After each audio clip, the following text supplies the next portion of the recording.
My name is Lucy, and right now I live with my husband Alex in the same house as his parents.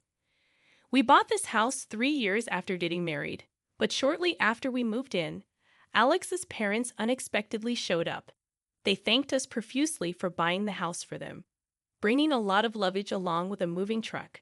I was shocked, but Alex seemed unfazed as he greeted them casually and ushered them inside. As Alex's mother mentioned counting on me, I realized they intended to live here. Feeling overwhelmed by their luggage, I asked Alex what was happening. He casually responded that we bought the house for his parents to live with us. I was stunned. I had mentioned the possibility of living with my parents sometime in the future, but never discussed living with his parents. Why did this sudden arrangement come about without my knowledge? Confused and feeling blindsided, I questioned Alex about his decision. He seemed to realize he hadn't consulted me and mentioned that if we were going to live with anyone, it should be his parents rather than mine, to prevent them from taking over. I was so taken aback that all I could manage was a surprised huh. It was especially bewildering because he had previously agreed when I mentioned living with my parents. Perhaps Alex had agreed before just to avoid confrontation with me. By inviting his parents first, he prevented my parents from moving in. What was he really thinking? He agreed before when I mentioned my parents eventually living with us, but now he brought his own parents. Are they really going to live here? I've been pondering a lot too. But he didn't wait for my response and rushed for an answer, so I couldn't say no at that moment. I didn't rush you at all, he countered. I just asked for your opinion. I wanted to live with my parents.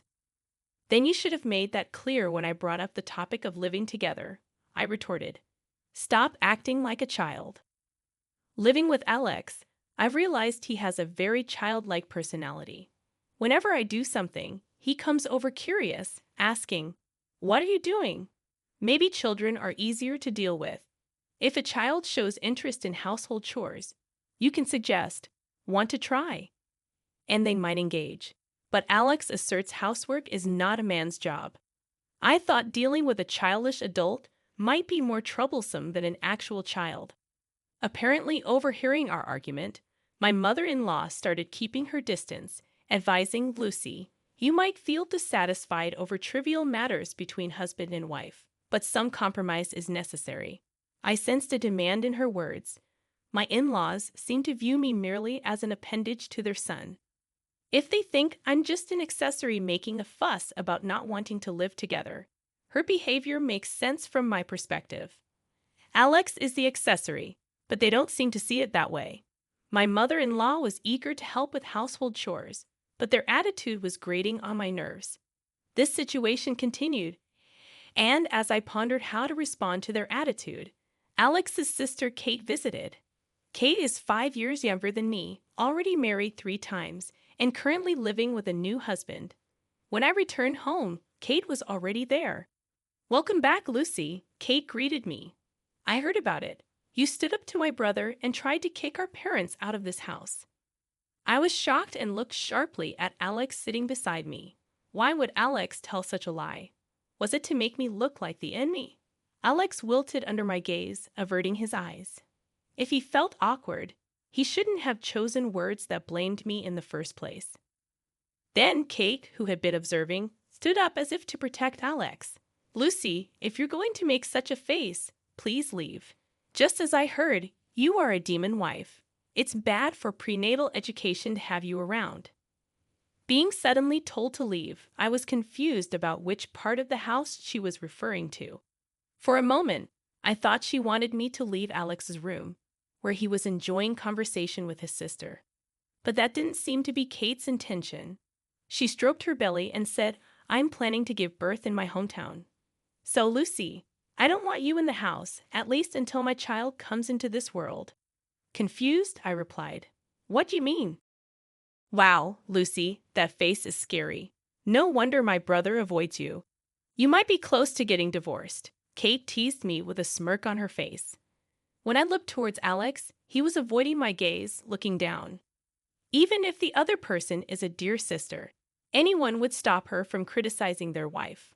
However, just as Kate pointed out, maybe Alex is getting tired of me. But being told such things, my interest in him also waned. I can't forgive him for inviting his parents to live with us without my permission and for speaking ill of me to his parents and sister. His attitude seemed to belittle me. Why should I continue to treat such a person with affection? I felt my feelings for him growing cold. And since there was no room, I decided I'll be using your room. Please organize your belongings now, big brother, Kate continued. Say something too. It's been hard for you because of the demon wife, right? Kate prompted Alex. Alex hung his head at Kate's words but stood up, pulled up by her forceful hand. Prompted by her, he gave a strained smile and said, My important sister is going to give birth here, so we don't need you. You can sleep on the streets or something. Reflecting on the 3 years of marriage, I took a deep breath and replied, All right. Kate exclaimed with joy, raising both hands. Really? I'm so happy. Alex let out a sigh of relief as I didn't respond with anger. However, in my heart, I had decided to give appropriate punishment to Alex, Kate, and my in-laws. One evening during a family dinner, I presented Alex with divorce papers. His face was a picture of surprise. Sign the divorce papers, I said. You want me to leave this house, right? If you don't sign, I'll stay here. If that's the case, big brother, why have you signed? Kate interjected. But in the end, I think Lucy won't file them. I'd often use that trick to get them to sign. And if you don't want a divorce, just follow along. It seemed Kate had used these papers in the past to manipulate situations to her advantage. Such a person is bound to be divorced, I thought, but she seemed oblivious. Alex, accepting Kate's suggestion, signed the divorce papers without hesitation. It bothered me that he misunderstood my intention, thinking I presented the papers just as a threat. Normally, such documents aren't presented without the intention to divorce. However, getting his signature so easily made me feel a bit lighter. Now I could take full revenge on them. The divorce was finalized, and I promptly organized my belongings. At that time, Kate was back home, confirming her plans for childbirth. Hence, she said she didn't intend to come to the house until my belongings were properly stored and the room was cleaned. As a result, I diligently packed up after returning from work. In the meantime, I found and signed a lease for an apartment suitable for singles and began the process of selling the house. After moving my necessary belongings to the new apartment, I visited my in-laws' house.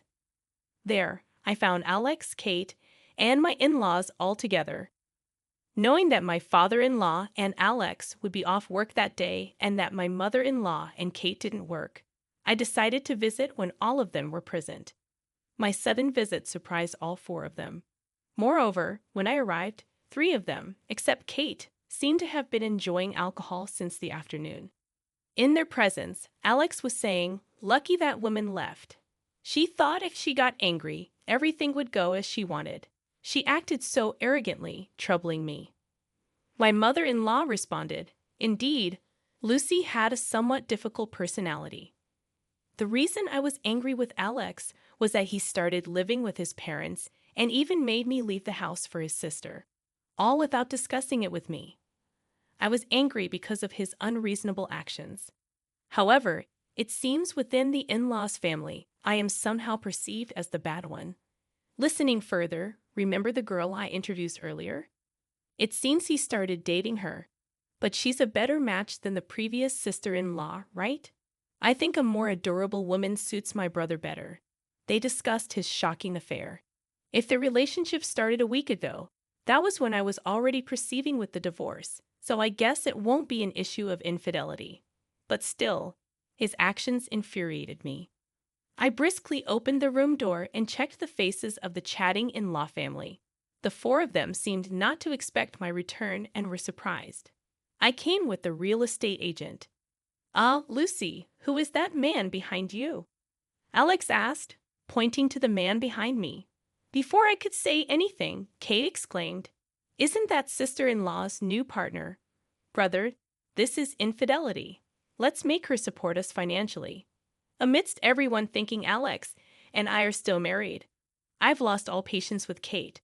who, despite having introduced Alex to a new lover, is now making a fuss demanding money. Amidst this, the real estate agent handed a business card to my father-in-law and greeted him. Looking at the card, my father-in-law wondered, "Why is someone from real estate here?"